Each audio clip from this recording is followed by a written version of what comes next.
తలకి దెబ్బ తగిలితే చేతి కట్టుకున్నాడేంటి? ఎదవ డ్రామా డ్రామా.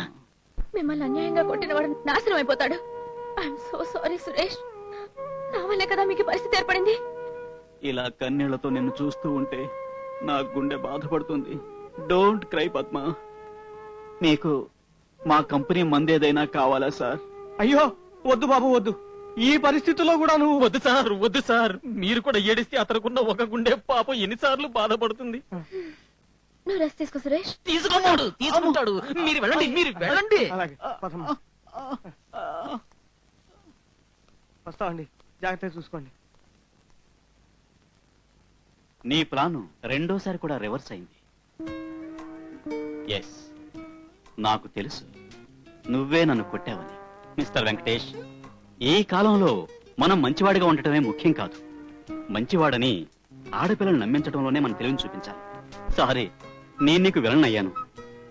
నాకు పెళ్లి మీద ఇంట్రెస్ట్ లేదు. దొరికితే ట్రై చేస్తా. ఆ అమ్మాయి అలాంటిది కాదు. Every girl has a price. Bedroom వరకు తీసుకొచ్చాను. ఇక బెడ్ మీద రావడానికి ఎంత టైం పడుతుంది? నిన్ను వదలరా. కలర్ పెట్టుకుంటావిటి? ఎక్కడికండి?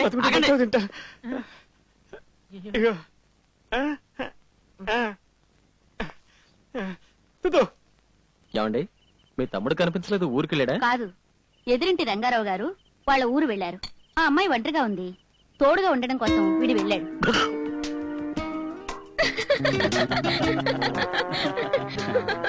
ఇంకో జోక్ చెప్పనా? చాలండి బాబు, నవ్వలేక చేస్తున్నాను. అమ్మని తీయని దెబ్బ ఎంత ఏమిట్రా పైన చూస్తున్నావు? హీరో హీరోయిన్ మంచి చూస్తార మీద ఉన్నారు. సోడా తెమ్మంటేను ఇచ్చేసి వస్తున్నాను. మేడ పైన పారన సరుకు ఉంది, మిగిలింది రేపిస్తానన్నారు. నీకా నాకా?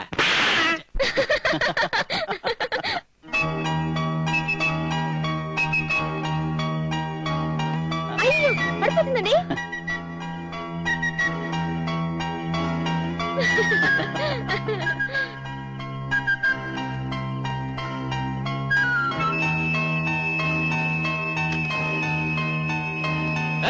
ఎవరా నువ్వు?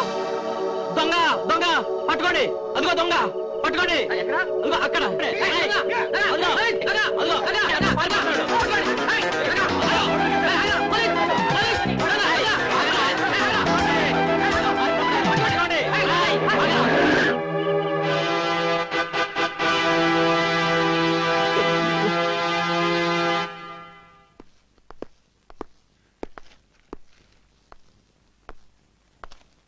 నా ప్రశ్నకు మీరు సమాధానం చెప్పలేదు.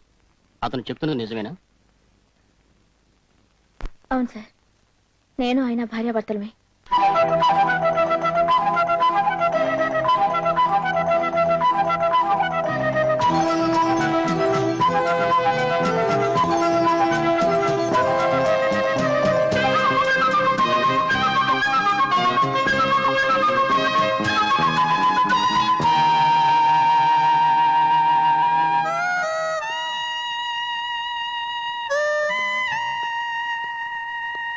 వెంకటేష్, నువ్వు చేతులతో కొట్టిన దెబ్బల కంటే ఇది ఇంకా ఎక్కువ నొప్పిగా ఉంది. పద్మ నీ భార్య అని తెలియక ఐఎమ్ సారీ బ్రదర్. అవును, మీ ఇద్దరు ఎందుకలా విడివిడిగా ఉన్నారు? ఇది ఎవరు ఎవరికి వేసిన శిక్ష? ట్రైన్కి టైం అయింది, మీరు బయలుదేరండి.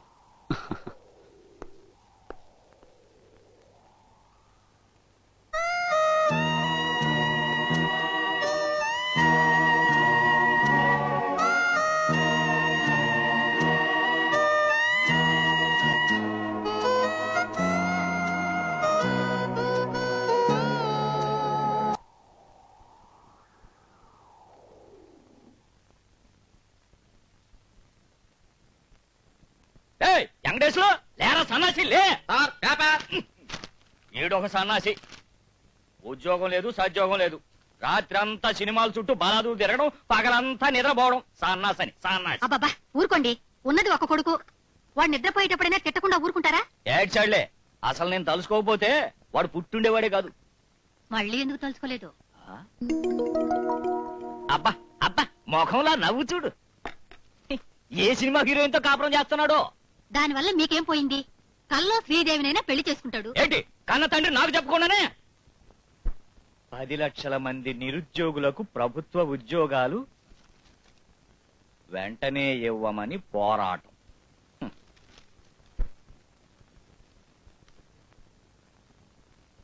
పేకాడికి నా సైకిల్ తీసుకెళ్తావు. మొన్న పేకాడికి సైకిల్ తీసుకెళ్లి ఒక కాటికి ఒక్కొక్క పార్ట్ ఇచ్చేసి చివరికి సైకిల్ చైన్ మాత్రమే తీసుకొచ్చాడు. దాన్ని సైకిల్ షాప్ కి తీసుకెళ్లి ఆ చైన్ కి సరిపడా సైకిల్ కొన్నాను మమ్మీ. ఏట్రా నువ్వు నాకు చెబుతున్నావా? అస్సలు నేను తలుసుకోకపోతే నువ్వు పుట్టుండేడు కాదురా సన్నాసే. 10 లక్షలు కాస్తుపరున్నా. దాంట్లో 1 లక్ష అప్పివ్వు, బిజినెస్ చేస్తానంటే ఇవ్వవు. కనీసం నీ దగ్గరైనా డబ్బు ఉందని మేమంతా ఈర్చిపడుతున్నాం. మీ నాన్న ఏమిట్రా ఒట్టు పిసినారే? పేకాటికి డబ్బులు అడిగితే సంతోషంగా ఇస్తాడు. ఎక్కడి నుంచి వచ్చిన కన్న తండ్రిగా పుట్టాడో. ఇద్దరి జాతకాలు కలిశాయన్నారు. మాకున్నది ఒక్కగానొక్క కూతురు. మా ఆస్తంతా అల్లుడికే. పోతే మా అమ్మాయికి చదువేం లేదు. చిన్నప్పుడే వాళ్ళ అమ్మ పోయింది. కొంచెం గారాబంగా పెంచాం. తాడుకి పాముకి కూడా దాని తేడా తెలియదు. నాకిష్టమేనండి, కానీ మా వాడికి ఉద్యోగం లేదు, ఇక మీద రాదు. ఇంత కట్నం ఇచ్చి పెళ్లి చేసి రేపు తీరా ఉద్యోగం లేదని. అందుకోసమే కదండి మీ సంబంధం కోసం వచ్చింది. పెళ్ళైన తర్వాత మా ఇంట్లో ఉండి పొలం పనులు అవి చూసుకోవాలి. మీ పొలంలో పనిచేయడానికి మనిషి కావాలంటే వేరే ఎవరన్నా చూసుకోండి. వెళ్ళనే. డేయ్, నువ్వు లోపలికెళ్ళు. వీడేనండి మా అబ్బాయి. ఆరిని నువ్వేనా బాబా పెళ్లి కొడుకు? పొడుగు బాగానే ఉన్నాడు. మామయ్య మనకు బాగా ఉపయోగపడతాడు. బాబా లోపలికి వెళ్ళుకుని మంచిలు పట్టరా. నేనా?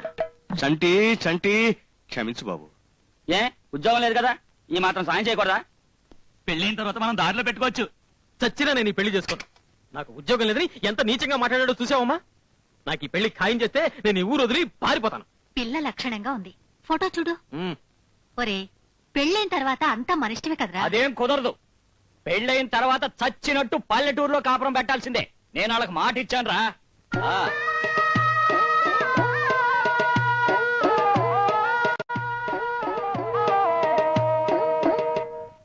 బాబు, ఇంకా వారం రోజులే ఉంది నీ పెళ్లికి.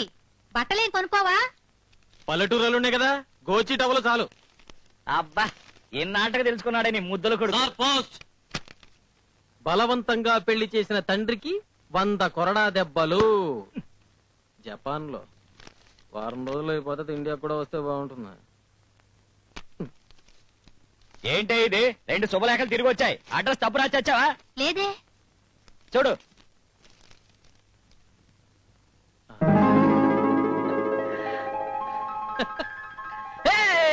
నాకు ఉద్యోగం వచ్చింది, నాకు ఉద్యోగం వచ్చింది. నిజమా? సరిగ్గా చూసుకో, ఎవరిదన్నా అడ్రస్ మారి నీకు వచ్చిందేమో. 6 నెలల క్రితం అప్లై చేశాను. ఇప్పుడే సెలెక్ట్ అయినట్టు కవర్ వచ్చింది. ఈ నెల 15th జాయిన్ అవ్వాలి. అది ఎలాగరా సన్నాసి? 14వ తేదీ కదా నీ పెళ్లి. వీలు పడతాను రాసేయి. కావాలంటే పెళ్లి క్యాన్సిల్ చేస్తాను, కానీ ఉద్యోగంలో జాయిన్ అవ్వడం మానను.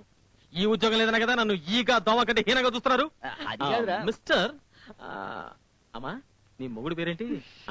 పాపారావు. మిస్టర్ పేకాడ పాపారావు, ఇక నుంచి నా పెళ్లి గురించి మాట్లాడాలంటే నాతోనే మాట్లాడాలి. ఏమిటండి మినిస్టర్ ఈ రోజుల్లో మినిస్టర్ అవడం చాలా తేలికమ్మా. ఒక గ్రాడ్యుయేట్ కి ఉద్యోగం రావటం చాలా కష్టం. మన ఊరు మొత్తం మీద వెంకటేష్ ఒక్కడికే ఉద్యోగం వచ్చింది. అందుకనే ఊరేగిస్తున్నాం.